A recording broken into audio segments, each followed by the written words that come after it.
Gary says, hey guys, how do you deal with clients wanting individual line item breakdown of everything's for SEO campaigns and hourly breakdowns, etc.? I try to productize my services to make internal tracking easier and deal with different vendors. I typically mix and mash items together depending on the client, then bill them one line with combined price and give brief summary of deliverables. But I've had some people ask above. I have SEO experience, but haven't had lots of SEO clients. Not sure if I'm doing it wrong or dealing with the wrong clients. I would appreciate an opinion around this, as I don't want to hinder my ability to work with larger enterprises, as I only do local currently. That's a good point.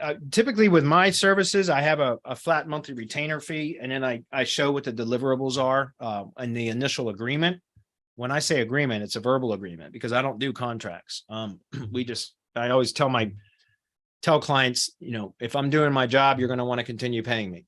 If I'm not doing my job, you should be able to walk away. Or if I decide I don't want to work with you anymore, I should be able to walk away. And I say that very clearly and that's why I don't like doing contracts, because contracts can mean, it can make it harder to exit if needed.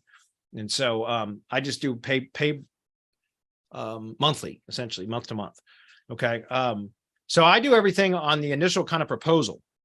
And I said agreement before, but what I meant was proposal. And I just list, okay, here's your monthly retainer fee, and here's the deliverables that are included in that monthly retainer. And if they want that monthly retainer broken into line items, then I just take whatever the retainer fee is and just split it up across those in a way that seems logical across those deliverable items. That makes sense. And that's it. That's it.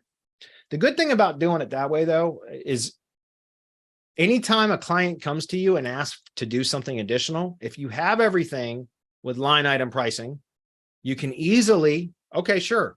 Where do I send? As soon as you pay the bill, the invoice, I'll do this for you. Or where do I send you the bill once it's done? You see what I'm saying? So it makes sense to go through that and productize your services as much as possible. Put a dollar amount on it. Is it a per task basis, or is it you do, like, for example, Google Business Posts, we charge a set amount per post, but they're either going to get 1 post, 2 posts, or 3 posts per week.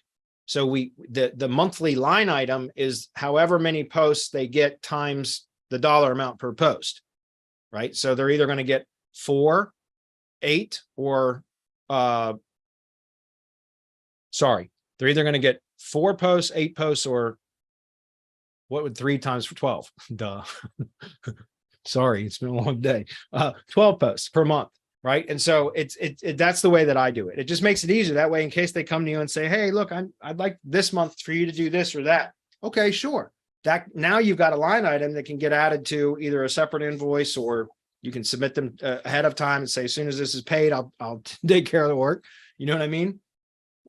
I talked about earlier mission creep or scope creep.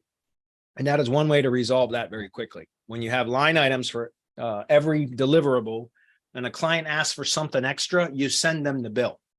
They'll either stop asking for extra stuff, or you'll condition them. You'll set the precedent that every time they ask for something else, in addition to what your original proposal said, they're gonna have to pay for it. And that's a good precedent to set, right? So anyway, that's typically what I do. I mean, you just have to go through and figure out what are your costs. A great book for that is Dan Kennedy's No BS series, No BS Management of People and Profits, Ruthless Management. It's the Dan Kennedy Ruthless Management of People and Profits. Get that book, read it. It will teach you how to really put a dollar value on everything that you do in your business, including the deliverables, your time, which, by the way, everybody here, including myself, undervalues our time. Trust me. But I would encourage you, like, literally go get that book and read through that. And that's going to help you out a lot. It really helped me to grow White Label Services Agency when it transformed my business, essentially, by reading that book from Dan Kennedy. It really did. It really transformed my business, because it dawned on me it became apparent or clear to me the importance of understanding your numbers, like, really well, so that, because otherwise a lot of times you think you're making profit and you might not be, because you have all these hidden costs and things that you didn't work into it. And also, like I said, we are all, including myself, undervaluing our time. So the ruthless Ruthless Management of People and Profits. Dan Kennedy, No BS book series. Go pick it up. I'm telling you, you'll get a lot of insight from that.